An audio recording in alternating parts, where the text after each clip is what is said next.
উনি এই কথাটা বলার আগে ওনার একবার ভাবা উচিত ছিল যে এইভাবে কোনো নারী জাতিকে অপমান করা যায় না। মেয়র হয়ে একজন দেশের একজন মন্ত্রী হয়ে ওনার মুখে মানায় না। সত্যি আমরা ধিক্কার জানাই এরকম একজন মেয়রকে, এরকম একজন মন্ত্রীকে। হাজি নুরুল করেছিল, তো ওনার যদি সংসদ পদ যদি খারিজ হতে পারে তো এনার কেন হবে না?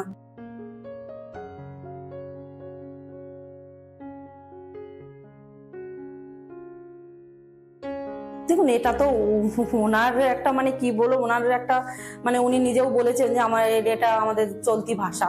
ওনার কাছে যদি এই ভাষাটা এরকম একটা কুরুচিকর ভাষা যদি ওনার কাছে যদি চলতি ভাষা হয়ে থাকে, তাহলে বুঝতে হবে যে ওনার মুখের ভাষাটাই এতটাই কুরুচিকর, তাহলে ওনার দৃষ্টিভঙ্গিটা কতটাই কুরুচিকর। উনি মা বোনেদের দিকে কোন নজরে দেখেন উনি, ওনার সেই নজর সেই দৃষ্টিভঙ্গিটা মনে হয় না খুব ভালো।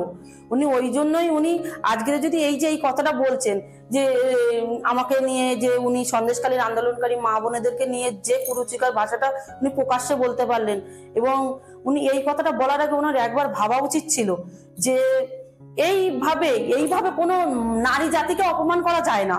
উনিও কোনো নারীর গর্বে উনি মানে গর্বের থেকে জন্মগ্রহণ করেছেন, তো মা জাতিকে আর এই নারী জাতিটাকে অপমান করা যায় না।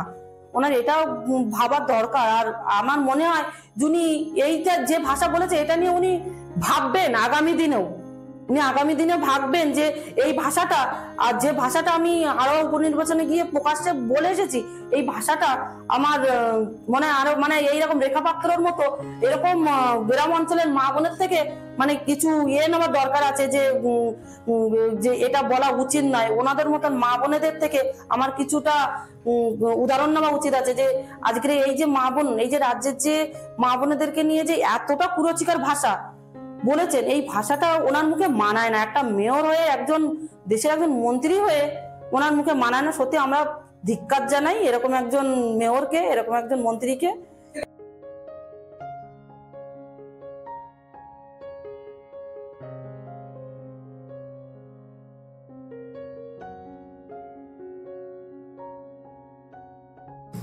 আমি আদালতের কাছে দাবি করেছি, আমি যে আমাদের একজন সাংসদ ওনার সাথে যেটা হয়েছে, সেই একই কাজ কিন্তু এই তোমার হাজি নুরুল করেছিল। তো ওনার যদি সংসদ পদ যদি খারিজ হতে পারে তো এনার কেন হবে না? উনিও তো সেই একই ভাবেই কিন্তু এই সংসদ মানে এই বসিরহাট লোকসভায় কিন্তু ক্যান্ডিডেট হয়েছেন।